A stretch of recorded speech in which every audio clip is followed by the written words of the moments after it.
Welcome aboard, applicants. We're going to be going over June 2018 essays 1 through 4. Let's begin with essay 1. Now, remember, the first thing we're going to be doing whenever we're given a question is we're going to be going to the call of that question. Down here, we're going to be reading our 3 calls. Can food bank enforce the contract between buyer and seller? Discuss.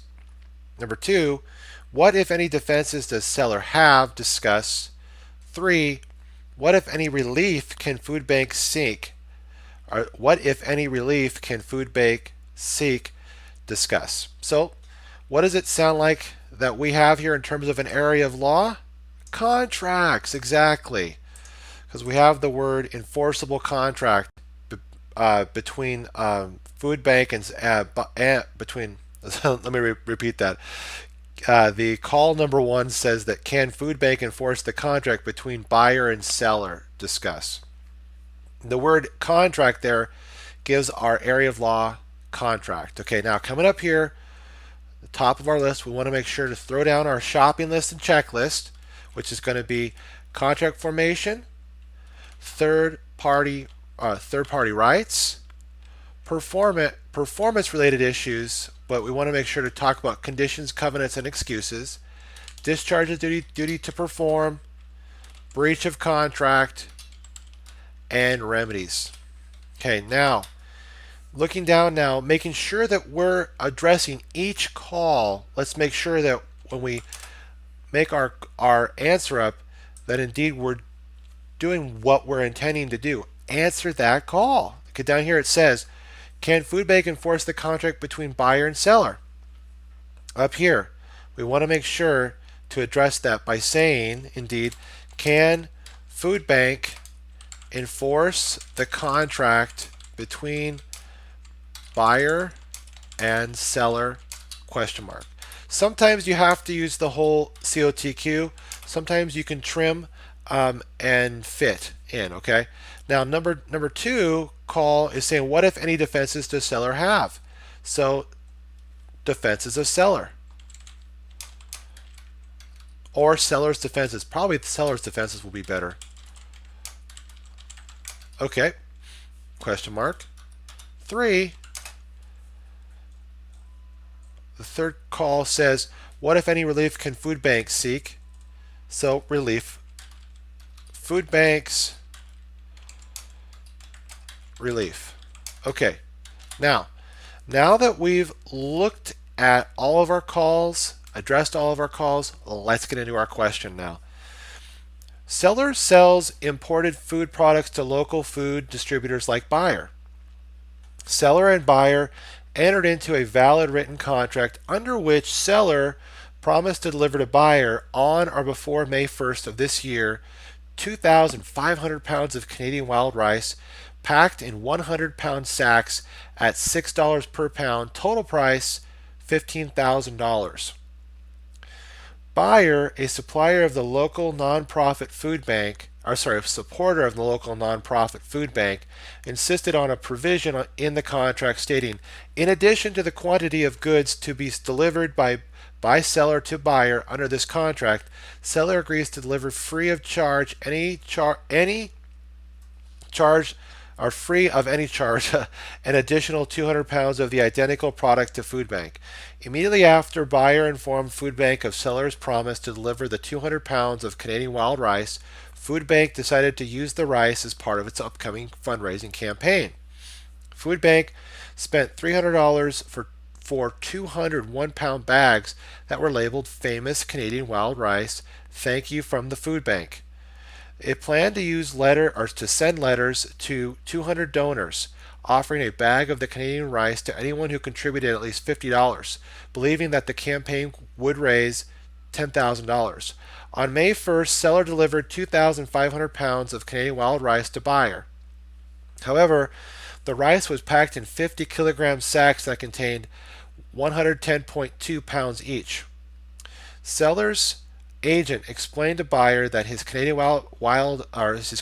producer had recently switched to metric weights because it now exports much of its wild rice to Europe. Buyer refused to accept delivery. The next day, buyer sent a fax to seller stating, because you failed to satisfy your obligations under our contract, I hereby terminate our purchase agreement. Seller believes buyer refused to accept the delivery because buyer had found a cheaper source of Canadian wild rice. A few days later, buyer purchased 2,500 pounds of Canadian wild rice from another supplier for $4 per pound. After seller failed to deliver the Canadian wild rice to Food Bank following buyer's rejection, Food Bank was unable to find any other affordable source and had to suspend the fundraising effort. Now we're again with our calls here. Now let's go back using our area of law checklist and issue spot. Answering first our call the question, can Food Bank enforce the contract between buyer and seller? So looking into the contract between buyer and seller, we want to make sure to first talk about area of law. What is it that we're dealing with here? Seller sells imported food products to local food distributors like buyer. Seller and buyer entered into a valid written contract under which seller promised to deliver to buyer on or before May 1st of this year 2,500 pounds of Canadian wild rice packed in 100-pound sacks at $6 per pound. Total price $15,000. Buyer is supporter of the local nonprofit food bank insisted on a provision in the contract stating, in addition to the quantity of goods to be delivered by seller to buyer under this contract, seller agrees to deliver free of any charge an additional 200 pounds of the identical product to food bank. So area of law, it looks like we have UCC. Why? Because the Canadian wild rice packed in 100-pound sacks would represent our goods. So we would get in to that and we would discuss UCC being applicable. This is the sale of goods, or excuse me, this would be a contract concerning the transaction goods. Goods are tangible personal property, movable and identifiable at the time of contract formation. And what would be our good here? The Canadian wild rice packed in 100-pound sacks. So we would move on from there. Do we have merchants? Absolutely, we have merchants here. We have seller imports imported food products to local food distributors like buyer. So they're an importer of food products.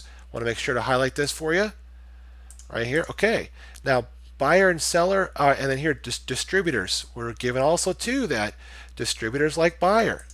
So we have two merchants here. Seller being a merchant, buyer being a merchant. Okay. Now down underneath this, we're going to make sure to address this particular phrase here. Entered into a valid written contract. Valid written contract right here. Draw this to your attention. This aspect, I'll make sure I want to special attention, probably put this in red so that it draws to your attention. This valid written contract is stating that we don't have to necessarily go through all of the offer acceptance consideration provisions. We just need to mention them, say that the contract was validly written, and then move forward. Now, remember to make sure that we want to make sure to use the words that we're getting from our question in here. So we're going to say valid written contract. Okay. Remember, a valid contract contains enforceable offer acceptance consideration without applicable defenses to contract formation. So we're going to make sure to mention that in our discussion, that was there an offer here? Absolutely. You could look to see here in what way do we have an offer. That there was supposed to be delivery by May 1st. So what would that be? Time of performance. Okay. What was the price? The contract price was $15,000 in total, but you could say $6,000 per pound, packed in 100-pound sacks, 2,500 pounds of Canadian wild rice. So that's easily identifiable for our quantity. We got 2,500 pounds of Canadian wild rice, packed in 100-pound sacks. Okay. Now for the price term, $6 per pound, total contract price of $15,000. Parties, buyer and seller. Subject matter, Canadian wild rice. All the contract terms for an offer appear sufficient. Was there also now mutual assent? Offer plus acceptance. It says here that there was a promise to deliver to buyer, and then these are all the provisions in here. Buyer, but buyer insisted there was this particular provision that we'll address here in a minute. Immediately after buyer informed, okay, this is buyer going to food bank, I'm sorry, so I need to go back up, stay back up in here. There could be, reading into the aspect about a validly written contract, there could be indeed mutual assent between the parties, and I would say there was definitely here. Was there consideration? Absolutely. Money for Canadian wild rice in exchange for the $15,000. So we have what the question states as a valid written contract. We're just checking to make sure all the things are there. We're also mentioning all the important aspects, offer, acceptance, consideration are there.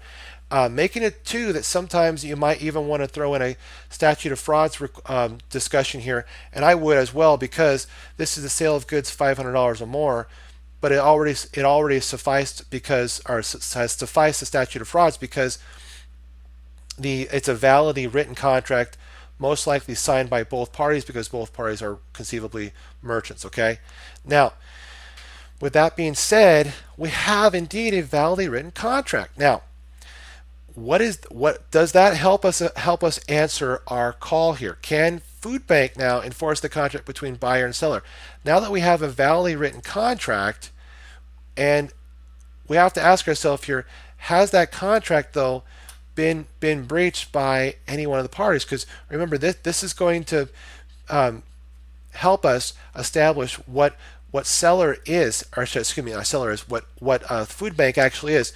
And if you identified here that Food Bank is a third party, absolutely correct, because we have buyer, seller, Food Bank being the third party. What does that naturally mean? We could have indeed a third party beneficiary contract. And at this point, I want to make sure to throw that down so that we don't forget that.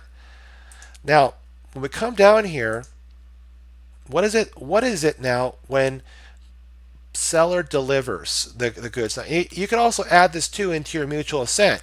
That seller did deliver the 2,500 pounds of Canadian wild rice to buyer. That would be technically your mutual assent aspect through shipment. However, the rice was not packed in 50 kilogram sacks that contained 110.2 pounds each.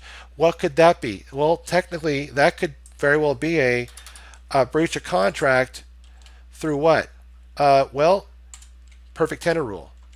It's possible, okay, because it didn't conform in every way, but the question could be raised: was there an excuse for this? And you might be able to bring this up in your discussion that right here.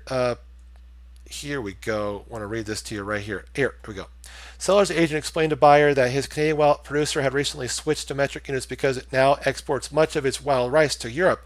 Well, that would have been important information for seller to have told buyer in advance too as well, so that these are particular back and forth arguments that buyer might say to seller, and seller in turn seller saying that, you know, the seller's agent, I should say, would say that seller had already explained to buyer. Well, maybe they already did. This is saying here that they only explained at the time of the delivery. So we got to go by what the question says. So by what the question says, this is when buyer was given the information concerning the recent switch to the metric weights because of the seller now exporting much of its wild rice to Europe. However, we see right here the important statement: buyer refused to accept delivery. And at this point, we could have actually a situation where our buyer may be in breach, but we could also argue that seller, because they didn't perfectly tender, they could be in breach as well. So it's an interesting argument that you could bring back and forth, or you could argue from seller's perspective and buyer's perspective. Okay, with that being said though, we're going to make sure to look here and see as to what would be particular additional discussions we could bring up. Well, the quick little one here is the cover remedies. And that's evident here, down here, when buyer goes outside the contract, you know, in the eyes of seller, of course, and purchases 2,500 pounds of Canadian wild rice from another supplier for this additional amount. However, remember, with the calculation of cover cost is that it's the cost of $4 against what? Our contract price of $6, which is actually getting a better deal. So, which is kind of an interesting outcome here. And so with that, let's put a cover. There we go. And with that, you want to make sure to note that in your analysis. Okay, that in actuality he's actually getting a better deal by going to this other supplier of Canadian wild rice. The other thing is you could also argue the remedy, quick remedy of expectation. But actually that would be taken up under cover. So actually, therefore, I think I would probably end at this point the particular discussion concerning buyer and seller, and then go right into our discussion right now for third-party beneficiary status of who? Food bank. Okay, and remember now, is food bank, first thing we've got to ask ourselves here, were they intended as a when we conclude here, I want to make sure to put a conclusion, so throw that in there, just a quick little conclusion. And right here, okay, now when we're dealing with food bank as a third-party beneficiary, were they intended at the time of contract formation to be benefited? In other words, were they an intended third-party beneficiary rather than just a incidental with no rights to enforce whatsoever? So we looked here, we see in it that buyer support a local nonprofit food bank insisted on a provision in the contract stating, in addition to the quantity of goods to be delivered by seller to buyer, under this contract, seller agrees to deliver free of any charge an additional 200 pounds of the identical product to food bank. So yes, they were, and there you don't see any particular objection by seller to this provision. So conceivably, you could have an intended third party here. So they were intended. But now, what kind of intended are we dealing with here? A donee or a creditor? Okay, and that's why, looking here, when it says this term right here, free of any charge, you may argue that was a donee third-party beneficiary. Okay, so it's also too this aspect here, local non-profit, additional support. So both of these aspects add the flavor to our discussion here, that we're not just dealing with an intended third-party beneficiary, we're dealing with an intended donee third-party beneficiary. Okay, and then we want to make sure that has there been any vesting of rights down here under the second paragraph. This is what we're looking at right now. Immediately after buyer informed food bank of seller's promise to deliver the 200 pounds of Canadian wild rice, food bank decided to use the rice as part of its upcoming fundraising program. Food bank spent $300 for 201 pound bags that were labeled famous Canadian wild rice. Thank you from the food bank. It planned to send letters to 200 donors offering a bag of the Canadian wild rice to anyone who contributed at least $50, believing that the campaign would raise $10,000. Now, right here, we're gonna make a note and say, was there any vesting of their rights? And if there were, then what would that be? Now, first of all, learning and assenting. We obviously have that one immediately after the conversation with seller. Buyer immediately informed food bank of the seller's promise to deliver. Promise to deliver the 200 pounds of Canadian wild rice. Food bank decided. Now, right here, this right at this point, we have learning and assenting. At this point now, food bank decided to use that as part of its upcoming food raising program. Good, but it's not enough yet. Okay, so we got one here, learning and assenting. Right here. Okay, all right, here, assent. Okay. Then right here, for another way of vesting would be materially changing position and reliance upon. And down here, we couple this fact that food bank decided to use the rice as part of its upcoming food raising program, plus they spent $300 for 201 pound bags that were labeled famous Canadian wild rice. Thank you from the food bank. That would be material change. So we got detrimental reliance. Okay. Also, I'm just going to put de-reliance. Okay. And then down here, you could also say in the call, they're trying to enforce the contract between buyer and seller. You may even be able to raise that they're trying to enforce their right. Okay, bringing suit to enforce their right as an intended third-party beneficiary. Don't need third-party beneficiary at that.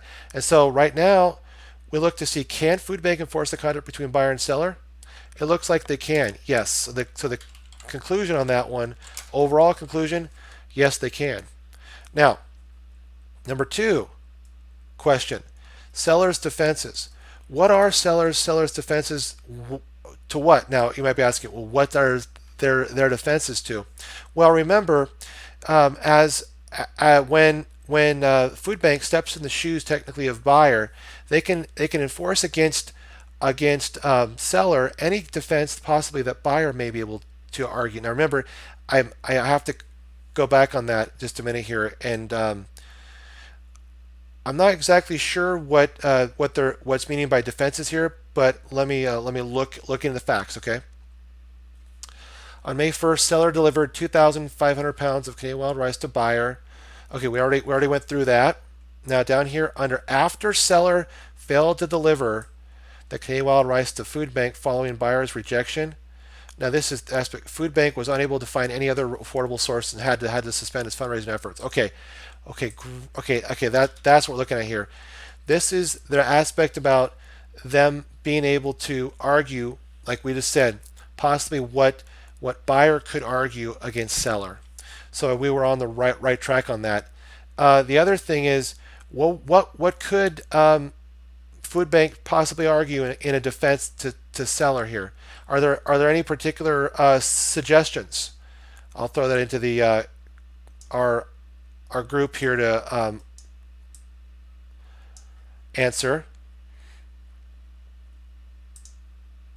What do you think? What would seller's defenses be here?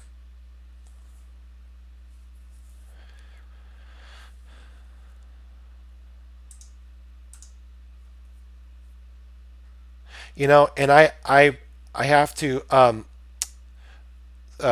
I thank you for your patience with me, because actually I was looking at this from the wrong perspective. Seller's defenses, this is not food bank's defenses. This is seller's defenses against who? Food bank. Thank you so much for your patience with me.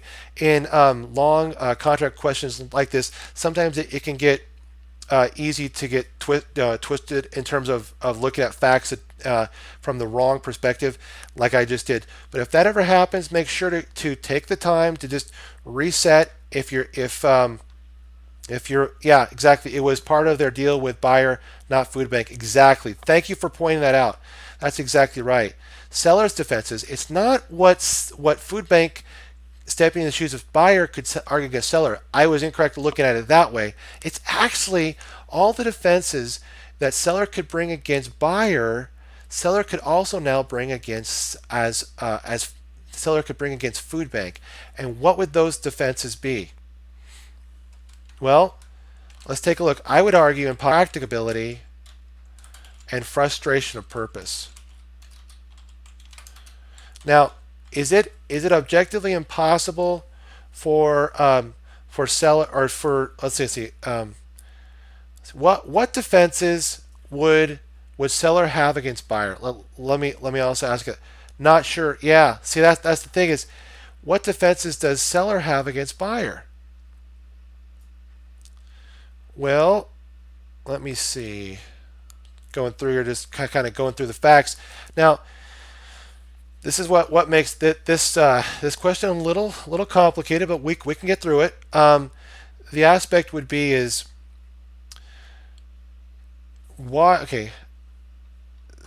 A few days later, buyer purchase. So what they're going to say is, seller believes buyer refused to accept delivery because buyer had found a cheaper source of Canadian wild rice. A few days later, buyer purchased 2,500 pounds of Canadian wild rice from another supplier for $4 per pound. After seller failed to deliver the Canadian wild rice to food bank following buyer's rejection, food bank was unable to find any other affordable source and had to suspend the fundraising effort. So, This is a rather interesting discussion here. I don't know exactly what seller would argue at this point. I'm guessing impossibility, impracticability, frustration of purpose, but those are more of a argument that would be to a buyer versus seller rather than the seller arguing against the buyer. So maybe that I don't know, that would be more remedies. That would be expectation damages. You know what? I'm not really sure on this one. This one is a really interesting one here. Um, maybe, boy, this is most interesting. What do you think would you said not sure, but if you had to guess at what the seller's defense is, educated guess, what do you think? The delivery of rice was frustrated? Yeah, I think you could argue that. Yeah, because the purpose for contracting had been frustrated. Yeah, that their contract with buyer had been frustrated. That buyer stepped out of their outside the contract in order to complete what buyer wanted to complete, which is the purchase of 2,500 pounds of the Canadian wild rice. So this one is a rather interesting one. I'm going to have to put a bookmark there, and I'll do some research on that one. But when we come down to now food bank's relief, food bank is going to try to argue that they can recover in expectation damages.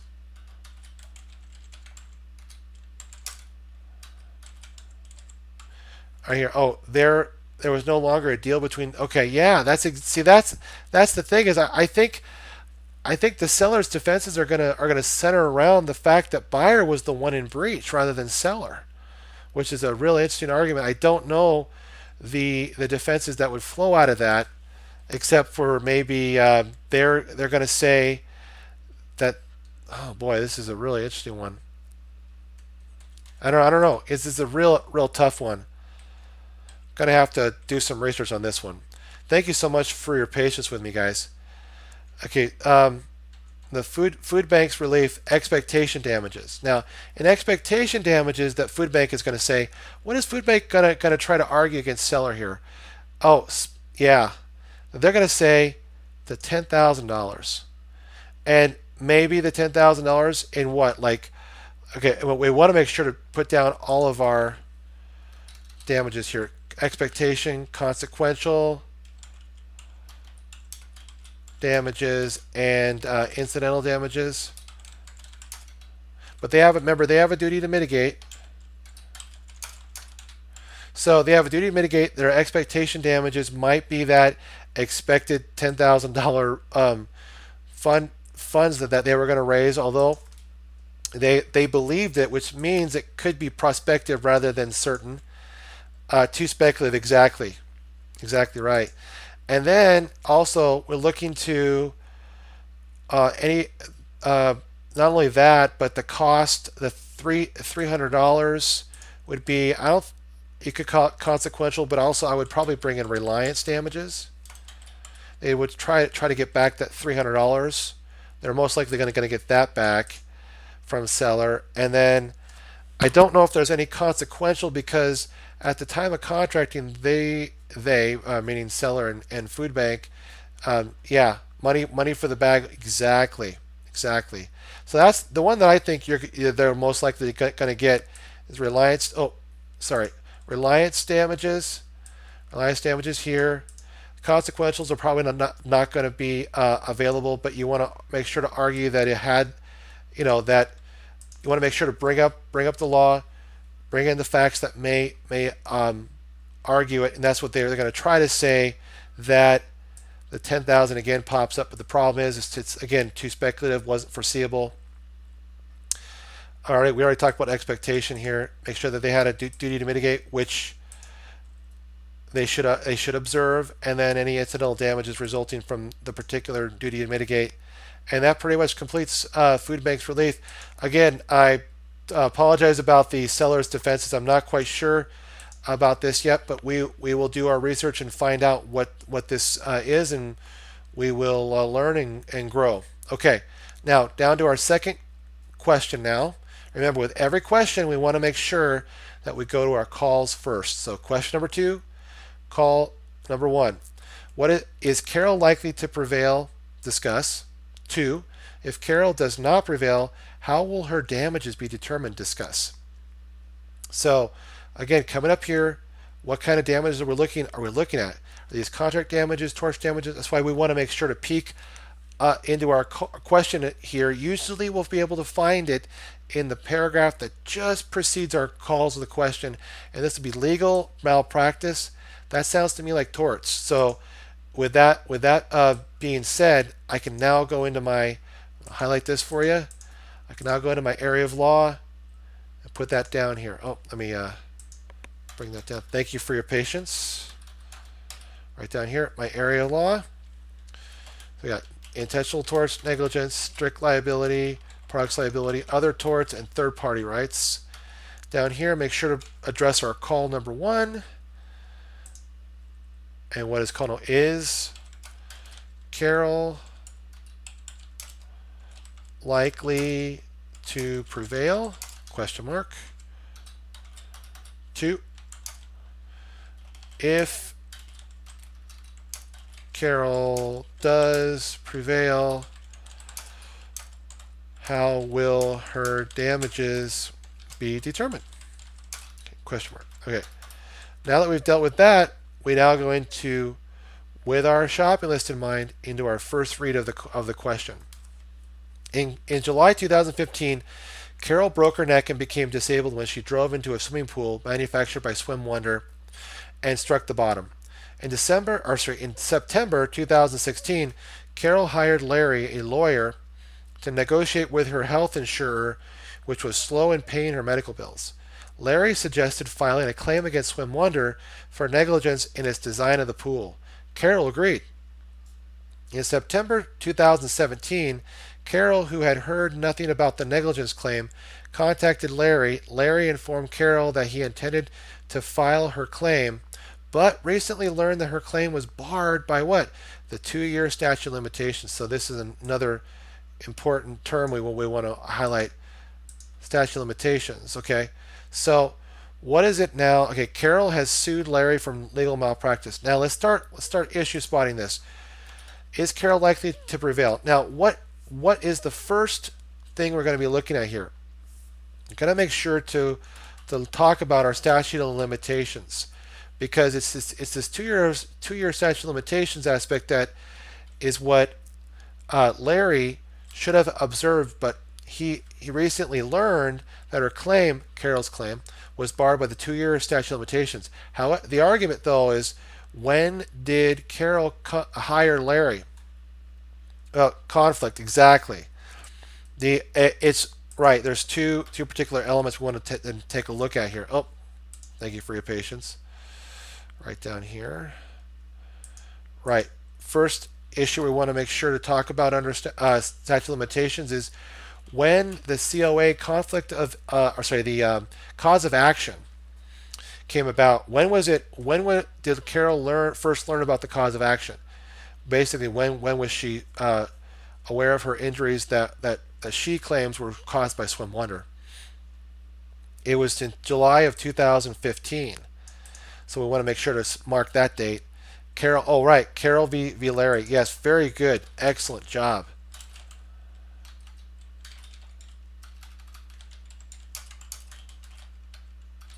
Okay, great.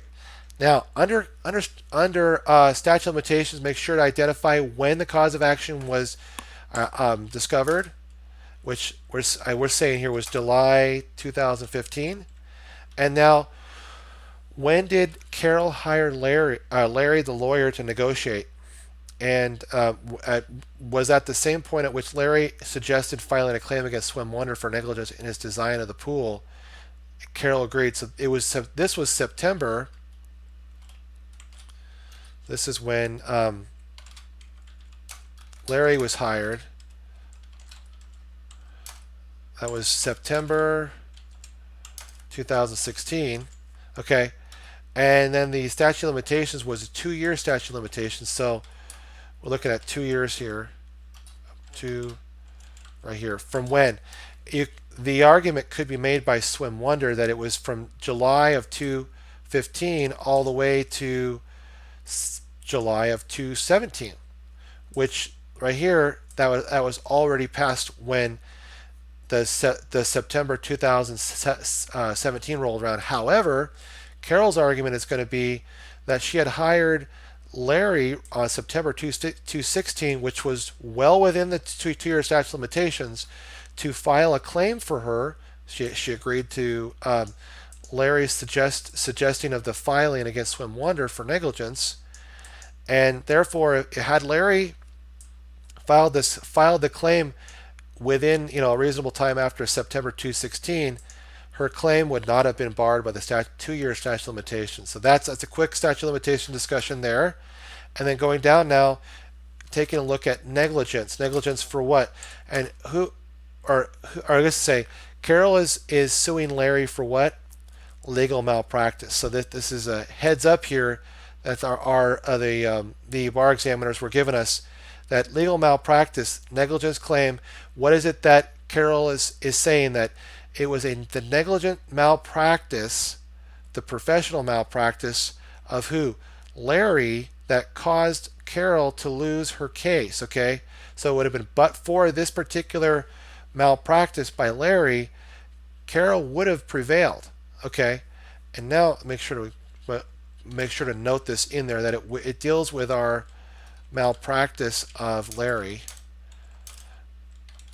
here. Okay, and then we want to make sure to talk about products liability against who, because remember, this also starts answering our second call here. If Carol does prevail, remember, we're looking to see would she have prevailed right here. How will her damages be determined? Remember, damages and remedies go hand in hand, so we want to make sure to talk about general damages and special damages, and I think that's it there. Okay, for that one, and then make sure up here we're talking about that products liability. We want to make sure to mention that Carol has to not only prove that, but for Larry's malpractice she would have won, but that also she would have prevailed against Swim Wonder. And so I sound like I'm saying the same thing twice, but it's actually the first claim deals with the negligence claim of malpractice against Larry. The second claim deals with the fact that Carol would have won against Swim Wonder for the products liability claim. Well, what are we going to argue in products liability? We're going to argue product type negligence. We're going to argue that strict liability in tort. Strict liability in tort. And then we're also going to argue warranty, possibly a breach of implied warranty of merchantability, and make sure that we mention those, argue those. The one in particular that is brought to our attention in the second paragraph is the suggestion by Larry that Carol, let's see right here, filing a claim against Swim Wonder for negligence in his design of the pool. So we want to make sure to spend special time on the design. We talked about this in our review, that the defective product through design defect would be able to prove, that would be proven by consumer expectation test, and it would be able to be proven by the risk versus utility, which is looking at the feasible alternative design, which we don't have a whole lot of facts to discuss here. So that would probably be just a topic or a issue that you would bring up, argue, and then move on. But make sure that we talk about all three defective ways that a product can become defective: manufacturing defect, design defect, and warning defect. Okay, and then we also don't want to forget about the counter argument defense that Swim Wonder may, or should say the defense that Swim Wonder may raise against Carol, and that would be that she dove into the swimming pool and struck the bottom. Okay, we don't know a whole lot about why she would dive into a swimming pool, and then thus striking the bottom. But if this was considered misuse, uh, consumer misuse by the foreseeable user misuse. So I want to make sure up here, and possibly AOTR, assumption of the risk, and then if she's liable for any particular fault, that would reduce her recovery against Swim Wonder. So just these are things that as we're going through our question, we're making sure to raise these in our discussion so that we're using all the facts in our analysis. Okay. And obviously we know this, when she dove in, she broke her neck and became disabled. That's going to be her damage. Okay, and remember too, the writing hint and tip that goes between products negligence and products strict liability is that you can supra actual cause, supra proximate cause, and supra damages. And a lot of the same discussion with AOTR between negligence and strict liability and tort, and a lot of the same discussion with comparative negligence can be shared, adding in facts from your question that you make creative arguments with. Okay. With that being said, I think we're pretty much done with this question here. Remember though, I'll just bring this up here that we don't need our shopping list anymore, that Carol is going to prove up here that there was statute of limitations, the 2 years. Her cause of action actually arose when she discovered that she discovered her injury, which was July 2015. Remember, she hired Larry in September 2016, which was well within the 2-year statute of limitations for Larry to have actually filed that claim against Swim Wonder.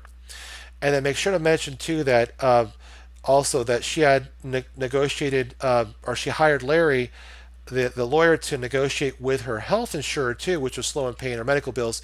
That also plays into this in terms of the attorney-client relationship that was created, and then out of that came the suggestion by Larry to file a claim against Swim Wonder for negligence in his design of the pool. And then, so Larry would have. So what is it that Carol has to prove here? She has to prove that she was well within this 2-year statute of limitations period when she hired Larry and agreed with Larry to have Larry file a claim against Swim Wonder for her. Okay. And that indeed was the case. Now, secondly, she's going to, in a negligence malpractice claim against, because Carol sues Larry for legal malpractice, she's going to say that but for Larry's malpractice, she would have prevailed against who? Against Swim Wonder. So not only does she have to prove that Larry was negligent in not filing the claim against Swim Wonder, but that because but for this not filing, she would have prevailed against Swim Wonder. That's why we bring up products liability, and then the applicable defenses that were basically sprinkled throughout our question in terms of facts. Okay, and if she does prevail, how will her damages be determined? General damages, special damages, and then we can move on from there. Okay, question number 3. All right, as in like all questions, we've got to make sure to talk about our questions first by talking about our call. Down here at our call, we're looking at 3 particular calls. Here they are. What arguments can Brad reasonably make in support of his lawsuit against Alex's counterclaim? Discuss. 2. What arguments can Alex reasonably make in support of his counterclaim and in response to Brad's lawsuit? Discuss. And 3. What would be the likely outcome of Brad's lawsuit and of Alex's counterclaim? Discuss. Now, we want to make sure that we're looking to see for area law here. Well, let's see. Was there anything that says we're dealing with contracts or torts here? No, not a whole lot here on our calls, but let's come up here and just peek into our question here for a minute here. Term contract is right up here. I instantly zoomed in on it. So I already know now what my area of law is. My area of law is contract law. So let's throw down our shopping list. Contract formation, third party rights. We're looking at performance-related issues of condition, covenant, excuses, discharge of duty to perform. We're looking at breach of the contract and remedies. Okay, now making paying special attention and making sure that we're answering our calls. We need to come down and look at our calls here again. What arguments can Brad reasonably make in support of his lawsuit against Alex's counterclaim? Discuss.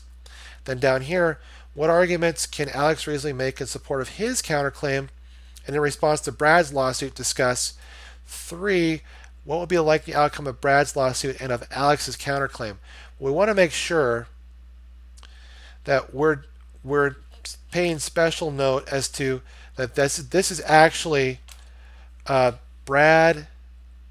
Okay, we've got to make sure we find out who sues who here. Oh, here we go. Brad sues Alex for $10,000. Alex files a counterclaim for $7,500. So we want to make sure to bring up Brad v. Alex and Alex v. Brad down here. So we're okay. Okay, great.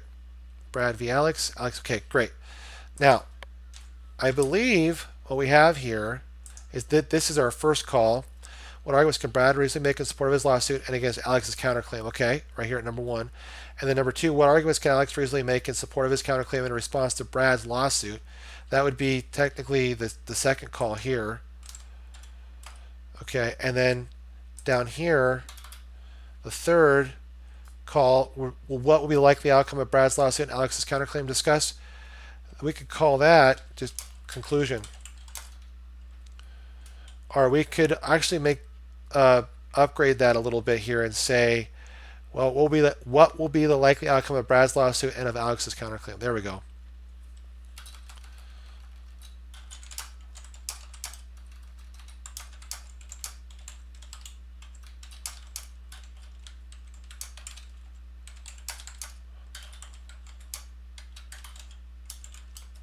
Okay. Okay. Right there, and making sure to note that we have a conclusion issue here. Okay. Now that we're dealing with that, or we've addressed this and that. Okay, now let's go into our facts now. For some time, Alex has owned an old wooden cottage that needs repainting about every 5 years. Brad paints houses for a living and had seen Alex's cottage, although he had never painted it. Alex called Brad and offered to pay Brad $10,000 to paint Alex's cottage, provided that he could do so within the next 30 days. Alex told Brad that the reason that I always get my cottage painted every 5 years is that he has always only needed one coat of paint. Brad then agreed orally to paint Alex's cottage within the next 30 days for $10,000. The next day, Brad signed a written contract and left it with Alex. The contract did not specify how many coats of paint would be needed, only that Brad would paint Alex's cottage within the next 30 days for $10,000. Alex never signed the contract, but watched later that week as Brad began painting the cottage. Brad painted the cottage in 1 week, but by that time the wood had soaked up the first coat of paint, so the cottage looked unpainted and terrible. The cottage would have looked fine with one more coat of paint, but Brad demanded $10,000 for his work and refused to add another coat of paint unless Alex paid another $10,000. Alex is unhappy and refuses to pay Brad anything. Alex then hires Charles, who puts the second coat of paint on the cottage for $7,500. Brad sues Alex for $10,000, and Alex files a counterclaim for $7,500. Okay, now, coming up here now, we want to make sure that when we're dealing with the Brad v. Alex, we got to make sure our parties are 100% spot on.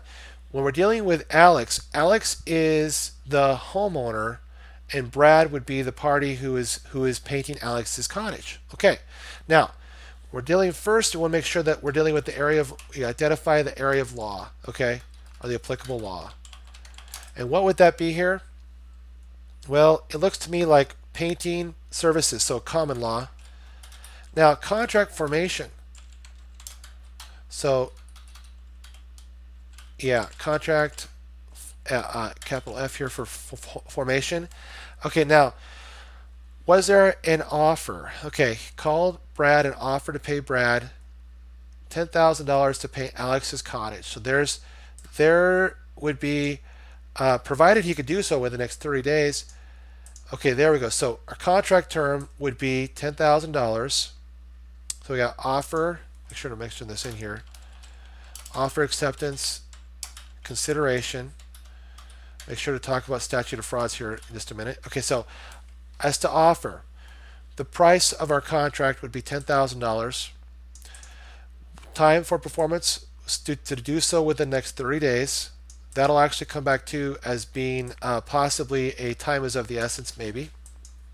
But right now it's the time for performance. Subject matter, painting cottage, and parties, Alex and Brad, and quantity, one painted cottage. So we got all of what would be our offer terms. And now was that accepted? Let's come down here. And under acceptance, we're looking to see what type of contract are we doing here. Unilateral, bilateral. Looks to me like a unilateral. However, this changes my opinion here now. It looks to me like we got a bilateral contract. So Brad that orally agreed to paint Alex's cottage within the next 30 days for the price. So here's our acceptance right here. What is the consideration? $10,000 for a painted cottage in exchange for $10,000, sufficient consideration. Now, dealing with the statute of frauds, does this statute of frauds, or does our contract fall within the statute of frauds? Well, it would be the 1-year rule.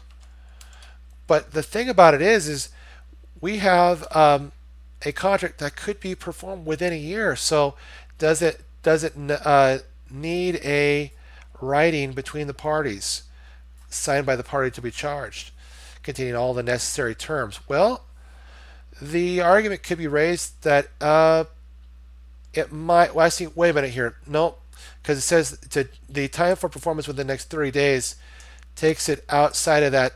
So it could be performed and will be performed within a year. So the statute of frauds would not apply to this instance. Although we were going to raise it, let's say that's satisfied, and then say that it wouldn't bar enforcement.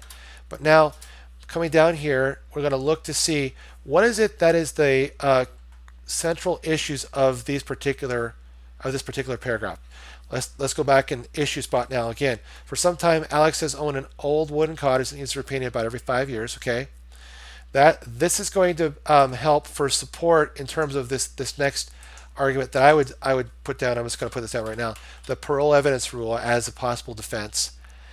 Brad paints houses for a living. I had seen Alex's cottage, although he had never painted it. So this is going to be as to the aspect of whether or not there was course of performance, course of dealing, and usage of trade between the parties. Now the other thing is Alex called Brad and offered to pay Brad $10,000. We already talked about all this down here. Brad accepted. We talked about that. The next day, Brad signed a written contract, left it with Alex. Okay, there's the writing requirement the statute of frauds needed. The contract did not specify how many coats of paint would be needed. There's a term we need. That's the missing term aspect. So we're going to look to see what term is in dispute here. Only that Brad would paint Alex's cottage within the next 30 days for $10,000. So we're going to come back up here and look at this. What was it that they meant by painted cottage painted, or what I would say, what is one coat of paint mean between the parties? Is it one coat of paint that after it's done and the cottage soaks up the first coat of paint that the cottage looks unpainted and terrible? Or is it like probably how Brad's going to see it? It's one coat of paint is simply that, one coat of paint. Brad painted the cottage in 1 week, so that would technically be, in Brad's perspective, hey, I painted the cottage for you, Alex. What's the deal here? Alex is going to say, well, hey, Brad, the term we talked about here, one coat of paint. I'm going to highlight this for us here. Actually means, because we're going to have to come down now and talk about possible conditions as well here. I want to make sure. Okay, we don't want to forget that. But that he's going to say, according to what is he going to establish this term? Now remember, he's going to look around it, look at the surrounding circumstances. Now remember, the surrounding circumstances of what would make a cottage look unpainted and terrible may come in and help who? Alex, because he then say, according to these surrounding circumstances outside of the contract, Brad is going to stay more within the four corners approach. Alex is going to try to say that one coat of paint here was not enough. Okay, and that's why we're going to be why they're going to argue back and forth as to what this one coat of paint term actually means. Now, going further along, we're going to make sure we take note of what our condition is here, the condition precedent. Now, remember, the expressed and implied conditions, though, can pop up. So we want to make sure to note that we actually have an express condition. And you might be asking, where is that? Well, up here we have a written contract. Right here it says it. Let me, the contract, okay. Next day, signed a written contract. Right here, this is it. That there was an express condition. Now remember, the express condition was what? It's a condition preceding. Oh, thank you for your patience. I'm going to come back down here again. Thank you for your patience. Did it contain a? Oh, sorry about that again. Trying to get my. There we go. My outlining at work sometimes is okay. There we go. Okay, great. Satisfaction. What did it have a satisfaction clause? Now, in other words, did it require the one coat that we're talking about here? Did one coat mean that after that one coat, then Alex was to pay Brad for the one coat of paint, or was it upon Alex's satisfaction that Alex then paid Brad the $10,000 price for the painted cottage? So I'm looking here and saying, I don't see anything that says that there was a satisfaction clause, but maybe he might argue that there was a time is of the essence, but that really doesn't help in terms of our discussion either. Brad might say, well, I at least substantially performed, but remember, substantial performance doesn't work here for express conditions. So we have what happening here. We mainly have a express condition, which is true. We also could argue that we're dealing with a covenant. Why? Because there's an unjust enrichment now upon that has been bestowed to who? Well, it would be bestowed to Alex. Think about this here. Alex never signed the contract, but watch later that week as Brad began painting the cottage. Now this is aspect 2, adding more to the implied contract. Now, implied in fact contract argument.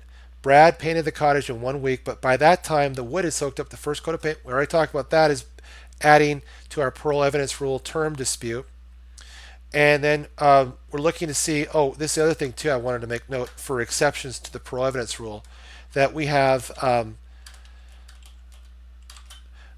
mistake possibly, and maybe ambiguity that Alex would be able to bring up and say that indeed what Brad actually thought one coat of paint was technically not what they meant when they said one coat of paint. One coat of paint was a finished painted cottage, not a one coat and having the cottage soak up the coat of paint so that it afterward looked unpainted and terrible. But what is it that Brad's going to point to? He's going to point to that communication that they had beforehand right here, that Alex had told Brad that he always the reason that Alex always gets his cottage painted every 5 years is that he has always only needed what? One. I just want to point this out here to you. One coat of paint. So it's a real interesting argument back and forth that Brad and Alex have in the parole evidence rule. Now down here though, we're going to make a special note of possibly arguing covenant from Brad's perspective, that if Brad is unsuccessful in arguing that he should be oh yeah, what does one coat of paint mean? That's exactly right. That's what we're getting at here is what would Brad argue as to what the one coat of paint actually meant? Yeah, and he's gonna say one coat of paint meant one because that's what Brad heard from Alex right before the agreement was put into writing. So, does it mean that the house is satisfactory? There he is. That's excellent point. That's exactly right. Because satisfaction from who? Satisfaction from Alex here. Okay, so, and that's why we could argue that these two calls here could actually be combined up in here because we're arguing back and forth, and we're going to be how would you? Yeah. So I would bring my second call up here so that we have enough time to finish our essay. And then under what header? Yeah, that's exactly right. See that under what header would we talk about? Oh, right. We would talk about the Pearl evidence rule, the conflicting term. So let's see here. Probably we want to bring up from, okay, first of all, you would argue from Brad's perspective, he's going to stick with the four corners approach. The one coat of paint.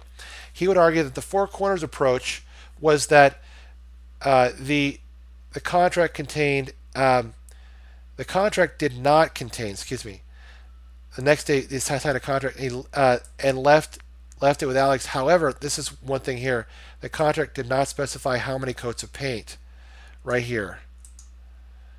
So the argument could be made even if we're arguing the four corners approach, that had Brad understood what one coat of paint meant with a conversation with Alex, wouldn't Brad have told Alex, hey Alex, you forgot to include one coat of paint? Or was that already understood between the parties? And that's what would be Brad's perspective, is that the conversation beforehand, the surrounding circumstances regarding that written agreement would supply the needed evidence, the outside evidence to clear up any vagueness or ambiguity in what one coat of paint meant. However, from Alex's perspective, what Alex is going to say, excuse me here, I'm going to grab some tea.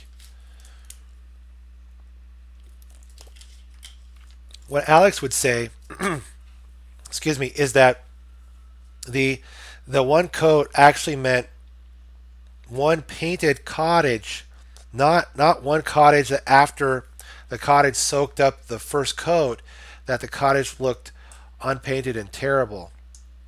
And so that is going to be that back and forth discussion between the parties, that what they're going to be able to bring in to clear up that vagueness or ambiguity, and possibly even establishing the condition precedent. The aspect about what Alex would argue is being a one coat of one coat actually meaning, or coat of paint, one coat of paint actually meaning that it was to his satisfaction, although there wasn't anything even in there about that. So it looks to me like we have to make a determination here as to what we're going to come down as to what Brad meant, and we're going to come down as what Alex meant, and then make a likely outcome determination, and then possibly move on from there. And then down here under expressed condition, remember there was no condition involving how many coats of paint, just that the cottage would be painted within the next 30 days for $10,000. So it doesn't look like there's any satisfaction or time was of the essence situations where there might be a discussion concerning substantial performance. But remember, express conditions can never be substantially performed. They have to be perfectly performed. Or I should say this, not perfectly performed, but they have to comply with the express condition. And our or have to be in compliance with the express condition.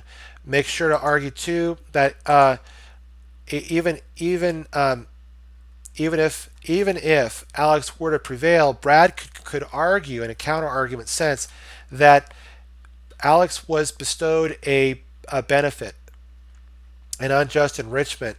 That in other words, an enrichment that it would be unjust for Alex to retain without paying Brad the reasonable value or goods and services rendered. So we're looking to see under this one that possibly there would be a quasi-contract argument under this for the reasonable value of goods and services rendered by who? Brad here. Now the other thing about this is we're going to make sure to argue, because we're working through our shopping list here, was there any excuses that might excuse the condition? Well, it doesn't look like there is. The other thing now is one thing right here is when the cottage would have looked better, would have looked fine with one more coat of paint, but Brad demanded $10,000 for his work and refused to add another coat of paint unless Alex paid another $10,000. Alex is unhappy and refuses. This is the aspect about unhappy, that satisfaction aspect, and refuses to pay Brad anything. Okay, there it is. You have anticipatory repudiation between the parties. Now, what we're looking at here, and this is what I say. So sometimes you have an anticipatory repudiation argument from one party's perspective. That's going to be what? A prospective inability from another. Well, I mean, maybe not prospective inability, because Alex then hires Charles, who puts the second coat. See, that's what I'm saying here. I think we have two anticipatory repudiations. We have anticipatory repudiation for Brad, not an anticipatory repudiation for Alex. Yeah. What about the expectation of a quality job from a professional? That's what I thought. The stipulation that 30-day limitation was the time is of the. See, that's exactly right. I think we need to make we shouldn't have gotten rid of that too soon. Oh, thank you for your patience again. Let me come down here. Right there. Time is of the essence. So we want to make sure to note that in there, that within the next 30 days was a requisite, and he kept within that, so that's not a problem. Didn't Brad ready and willing? Yes, exactly. And see, that's what he's going to try to argue, that maybe indeed he substantially performed. But remember, an express condition like time is of the essence, or that satisfaction aspect. That's why I want to make sure here, satisfaction. So I shouldn't have deleted it, but making sure to note that we talk about that in terms of our express conditions. Substantial performance, covenants, quasi-contract. There's two anticipatory repudiations here, which go right into our breach of contract analysis. And this is where we again return to substantial performance and talk about it. So probably we want to save that for down here. Okay, right here. And then substantial performance. What type of remedies would be available? We're talking about expectation damages.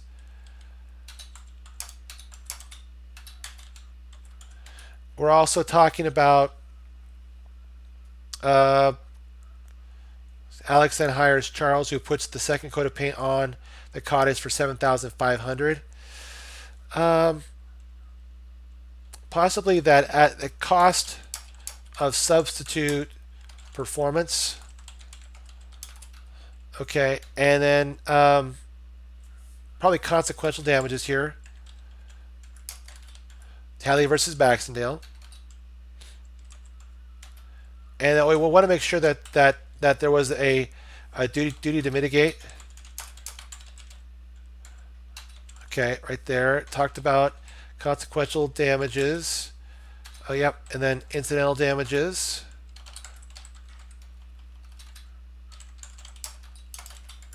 An additional coat only could argue that he painted only one coat. Yes, exactly right.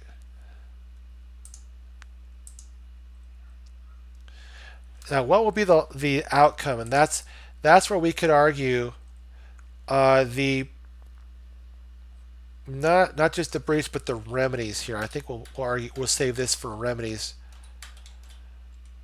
Okay, so right here, we'll save this and bring this down actually to put under our, we had call 3, but we'll probably just put this an additional call just here, and then bring this down right here. We'll plug this in right here. There we go.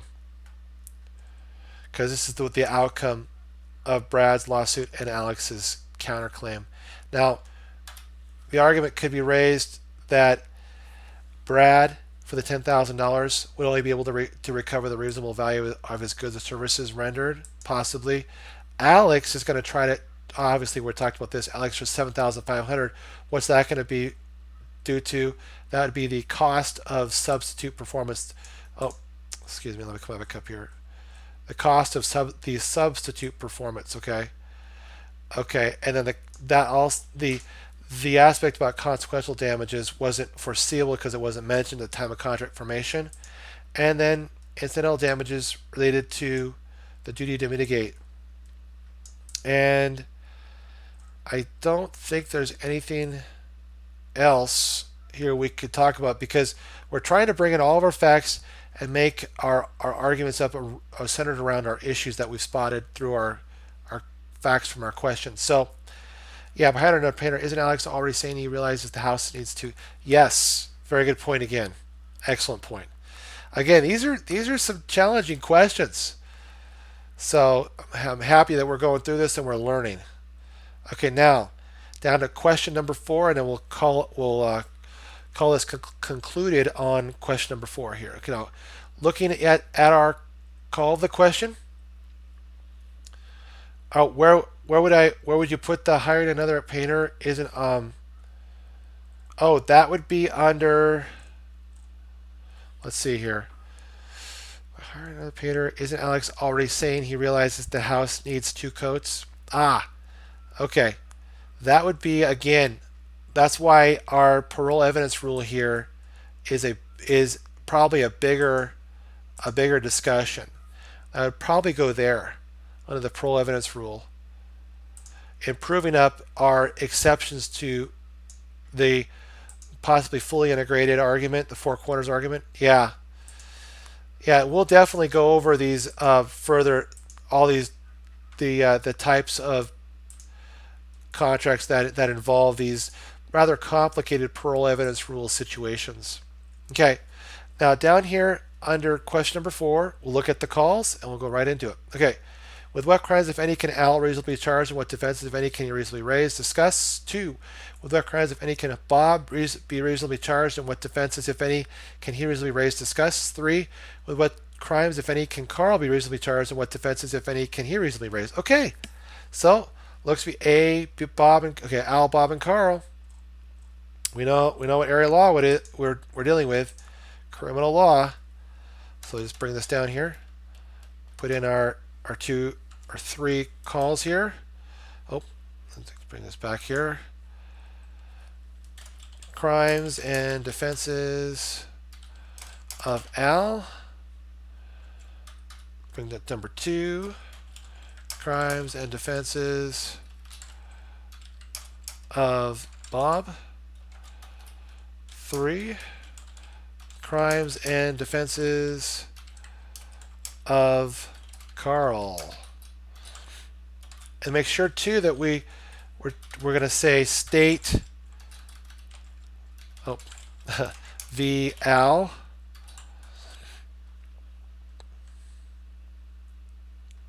Oh, yes, exactly.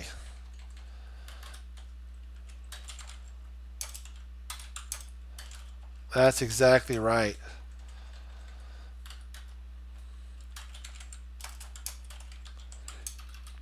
Okay, there it is. Got this in here now. And then we'll make sure to put in our shopping list. Murder, structure, theft, crime. Oh, make sure. Crimes against the person. Solicitation, conspiracy, attempt, and defenses. Copy and paste this in. Copy. Paste in. And down here, make sure to, after state v. Carl, we're going to bring this in as well. Okay. And we're ready to go. Let's go right into our question now. Al, Bob, and Carl. Well, here's the thing about this. Now that we know that this is the area of law called criminal law, we can automatically almost bring in the issue when seeing three criminal defendant buddies.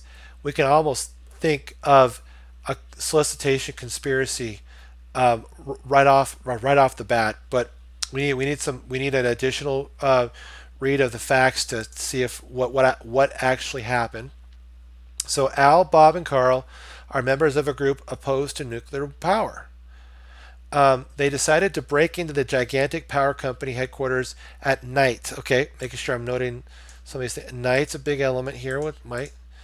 And remove a model of a proposed nuclear plant and hang it in effigy in a conspicuous location. Unknown to Al and Carl, Bob intends to plant a bomb in the headquarters at the same time. So unknown to Al and Carl is a biggie because that's probably outside of the scope of what would otherwise be their target crime from their conspiracy. 2 hours before they are to leave for the GPC's headquarters, Al tells Bob and Carl that he will not participate in the break-in. Bob and Carl responded that they will go ahead without him. Now, what is this Bob telling Carl here? That he will not participate in the break-in. What's that? What do you think that is? I'll put that in that there. What? Yes. Thank you so much. Absolutely right. So we could throw that right now into right from now that we have all this. I'll make sure to mention withdrawal. Okay, now Bob and Carl responded they will go ahead without him. Okay, so there. Okay, this is, and these are interesting supporting facts, but we're also looking to see, is Al still liable for the actions of Bob and Carl, even though they said they're going to go without him? That's a good question. Let's continue reading. Bob and Carl break into GPC headquarters and remove the model. Bob, unseen by Carl, plants a small bomb which is set to explode at 4 a.m. when Bob believes the building will be unoccupied. As Bob and Carl are driving away, they are spotted by GPC security personnel who drive after them. After a short pursuit, Bob and Carl jump from their car and run toward an apartment building.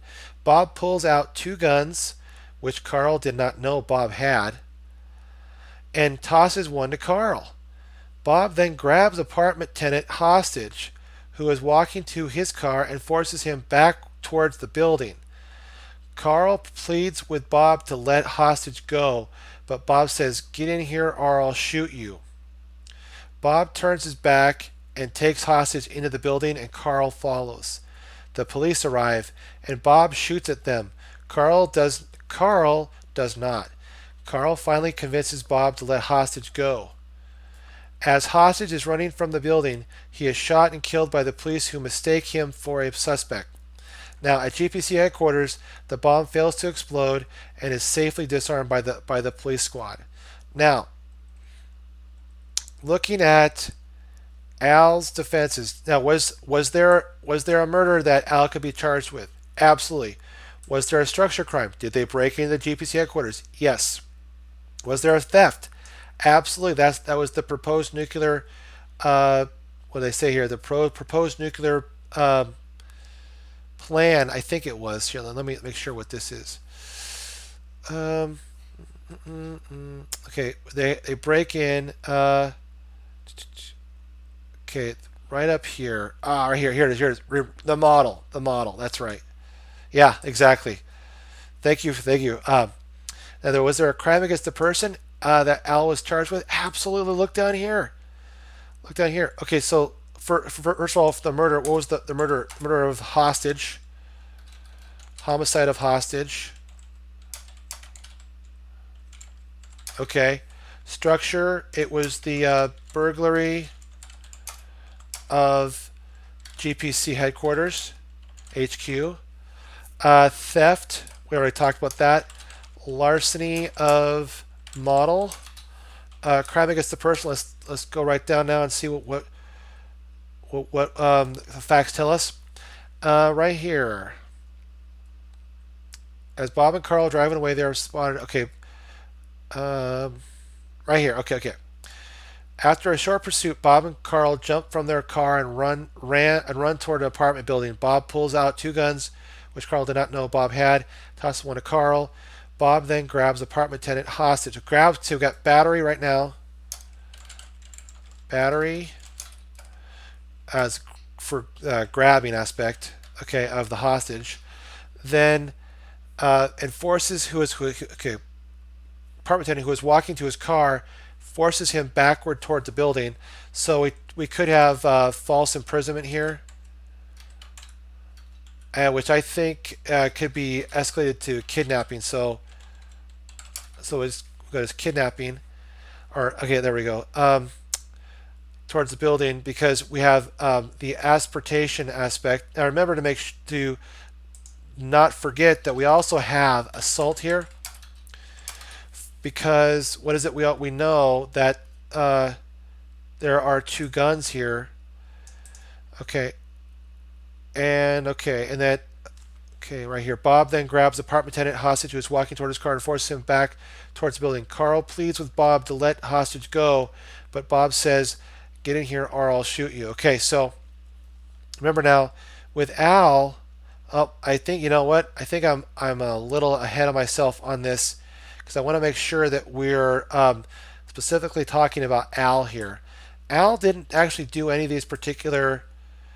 I might have to move these facts around. Yeah, would there be two types of assault? I think there could very well be two types here. But with Al, I want to make sure that we're dealing with, because he's the first one, we're going to talk about solicitation, merger, conspiracy. But remember, he's going to try, and then we want to make sure to bring in Pinkerton's rule.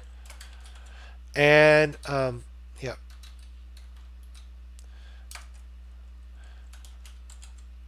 Pinkerton's rule. And then we want to make sure, too, that we talk about accomplice liability. Oh. And then we're also going to talk about the withdrawal argument that we noted. And I believe that would be it for Al at this point, because he doesn't actually carry out any of these particular crimes. So we're going to have to save these for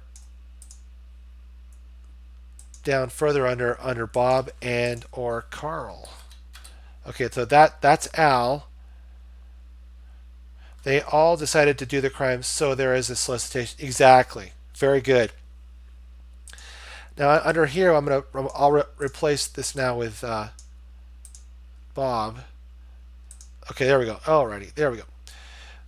Homicide of hostage. Okay. Burglary of GPC headquarters. We want to make sure to talk about, we're dealing with the burglary, common law, modern law. Okay. And then we want to make sure that we're talking about the larceny of the model. Okay. Crime against the person. We talked about the battery, the assault. Okay, first of all, Carl pleads with Bob to let him go. Bob says, okay, so Bob was the one that did the assault of hostage. And then we have the assault. Well, remember though, I'm going to say assault of Carl. Is the decision the agreement? Yes, exactly right. The merger clause, the solicitation merges with the conspiracy upon the completion of the agreement. Yeah. Attempted arson with the bomb. That would be for Bob. Yes. So we have, yeah, exactly. So we got battery, assault of hostage, assault of Carl, kidnapping. We want to make sure to bring up that there was the attempted murder. through the bomb, which won't be attributable. The argument will be raised that it wouldn't be attributable to Al or Carl through the Pinkerton's rule because it was outside of the scope of the conspiracy. So that would be, oh right, and yeah, exactly right. Attempted arson with the bomb too. Attempted murder. Oh, see, the thing is, that was the thing. Attempted arson. There we go. Yep. Okay, good. Very, very good on that. Good spot. And then State v. Carl, we're going to want to make sure that we talk about the conspiracy, Pinkerton's rule, accomplice liability. Oh, I got to make sure we bring that up for Bob up here too. Right. Oh, I don't want to forget about this. Oh, yeah, okay. Conspiracy, Pinkerton's rule, accomplice liability. Okay, good. And then these particular carried out crimes, and then we have State v. Carl, conspiracy, Pinkerton's rule, accomplice liability. We already have we already talked about the murder of the homicide of the hostage. We have the structure. We got the theft. We got the crime against the person. Solicitation, attempt, and remember that he's going to try to argue the defense of duress because of having the gun pointed at him. Carl pleads with Bob to let hostage go. Bob says, "Get in here or I'll shoot you." So then Bob turns his back and takes hostage into the building, and Carl follows. Let's see here. How about all the crimes inside the building?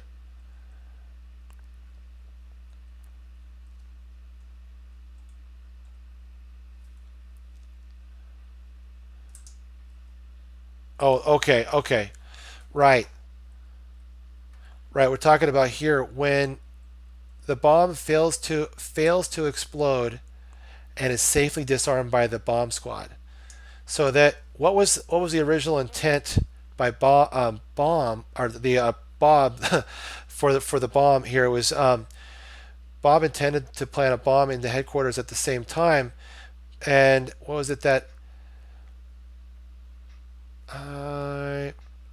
doesn't see that's the thing is he intended to plant at the headquarters at the same time. So I mean that the argument could be made that we have an attempted arson. We also could have attempted murder, but I think it's more attempted arson. Oh yeah, exactly. Exactly right. Very good. Attempted murder through the bomb. Exactly. Very good. Very, very well done. And so that's yeah, exactly. But it didn't cause, yeah, it failed to explode and was safely disarmed. Thank goodness. And so yeah, so everything, yeah, so that it fit the description for an attempted crime. We want to make sure too that each one of these receives a conclusion. So each party that we're talking about. So let's go through what we've been able to spot right now. Okie dokie. Now remember here, the one thing I want to note is Carl now. Bob and Carl jumped from their car, ran toward an apartment building. Oh, there's one thing I want to make a note of. Bob, unseen by Carl, plants. Okay, that's that. Okay, not Bob and Carl driving away. They are spotted by GPC security personnel who drove after them. We want to make sure that we remember right here. Bob shot at the police. So we want to make an argument here too that we have an attempted arson bomb, attempted murder bomb. We also have an attempted murder.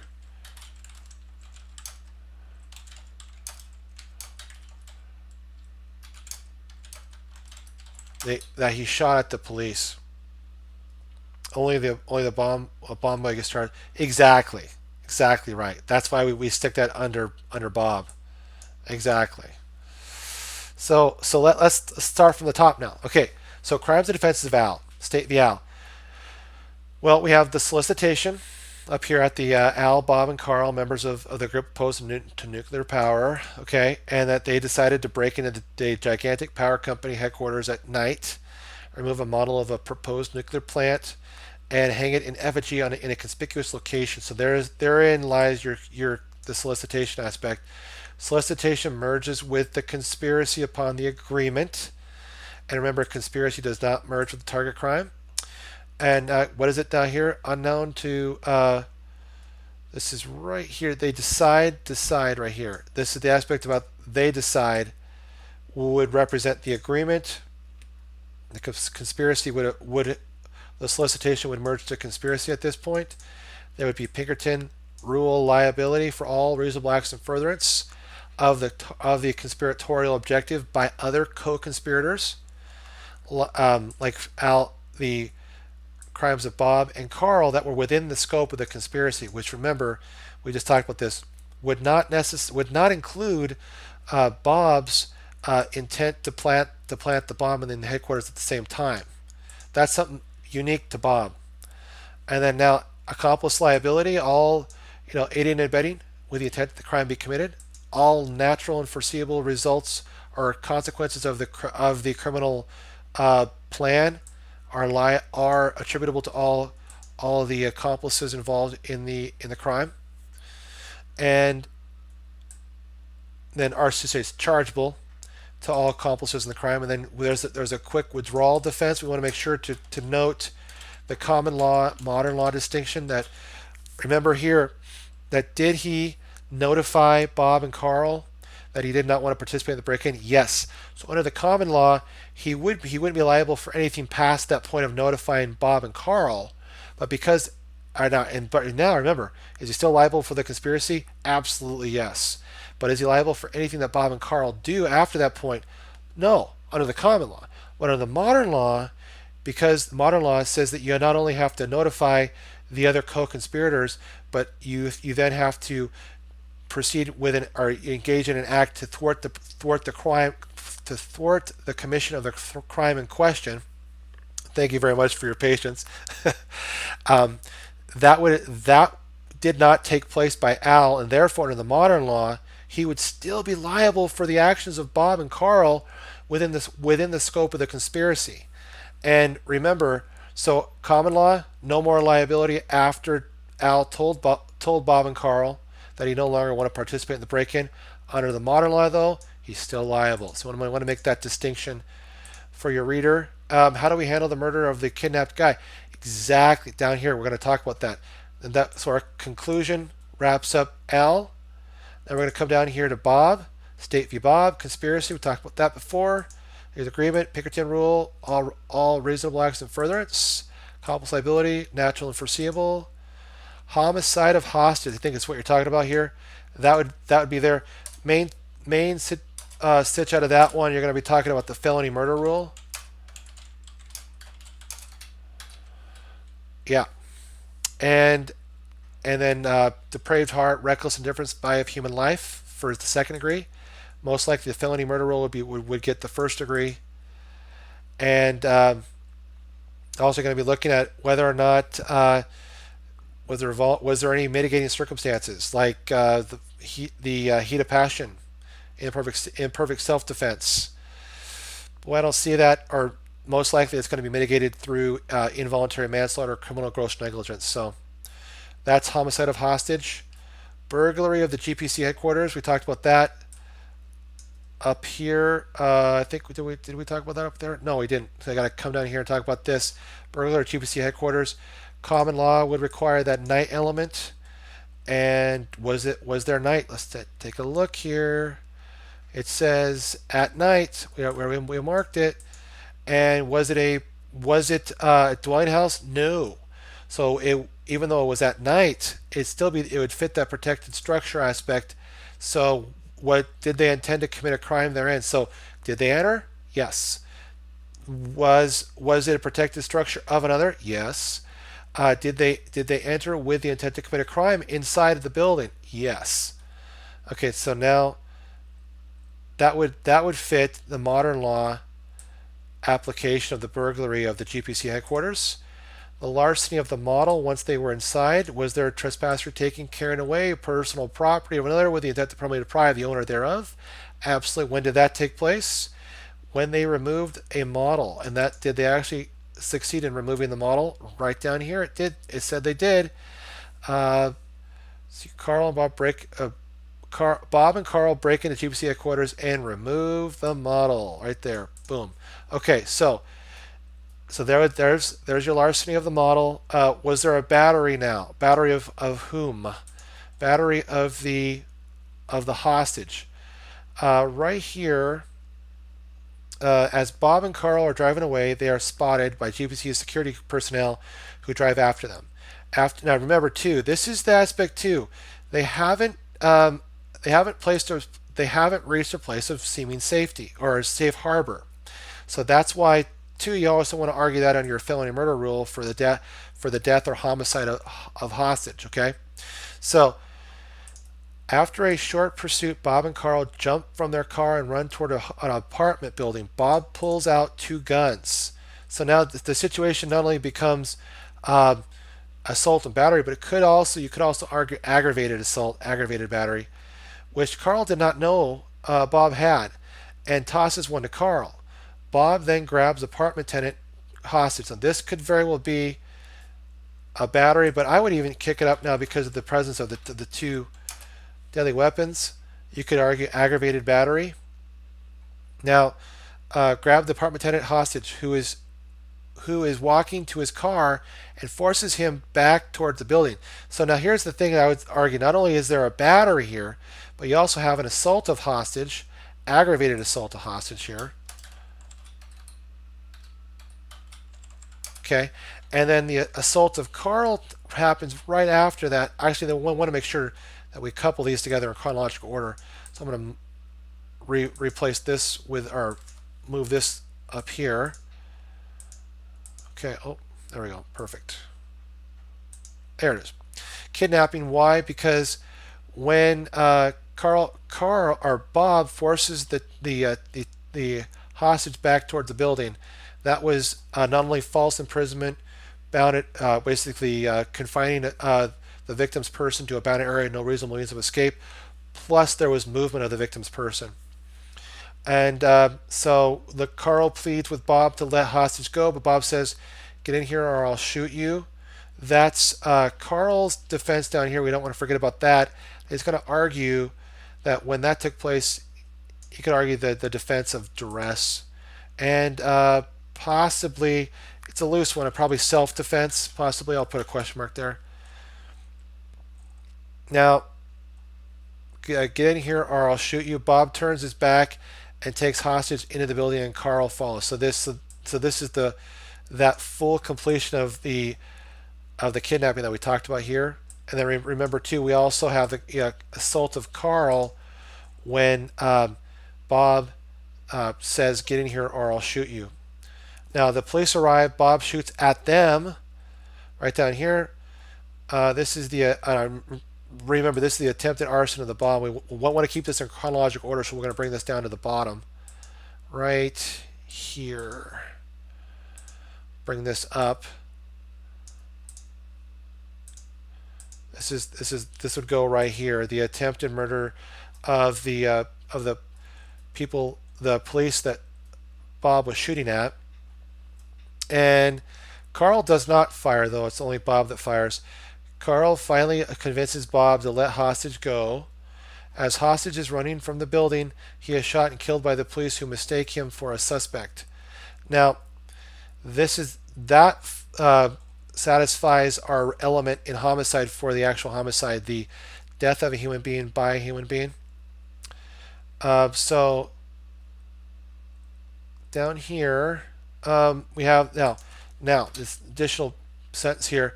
At GPC headquarters, the bomb fails to explode and is safely disarmed by the bomb squad.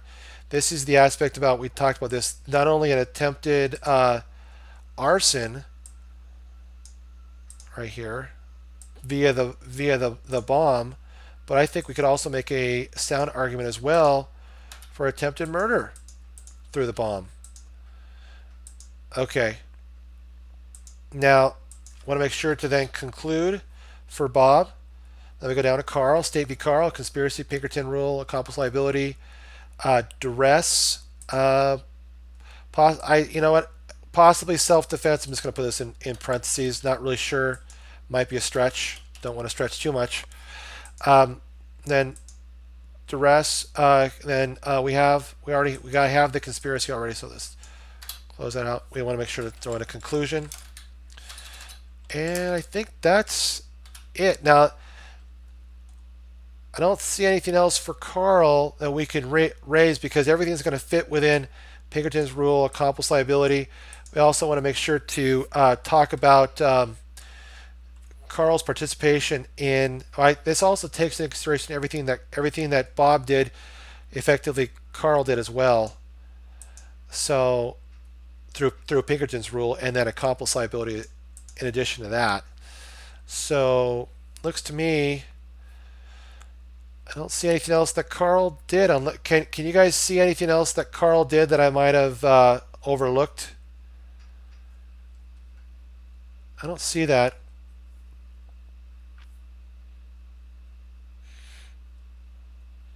Nope. Thank you so much. Okay. All right. I think this is good. All right. This is great. Thank you so much for tuning in. I hope this was an excellent help for you, and I know that our viewer here it was. So thank you so much, and please to help in any way that I can on here. And okay, and with you're very welcome. All right, so with that, I will say adieu until our next podcast. And I want to put a shout out to Chess Cruncher TV. Keep chess crunching, Chess Cruncher. You're amazing. And I also want to put a shout out to my Amazon Kindle book, Battling the Big Bad Baby Bar, Essay Basics. Check it out. And just want to say my best of my wish for you is the best of luck on the upcoming bar exam. And thank you so much for tuning in, and keep a watch out for future podcasts. Thank you again.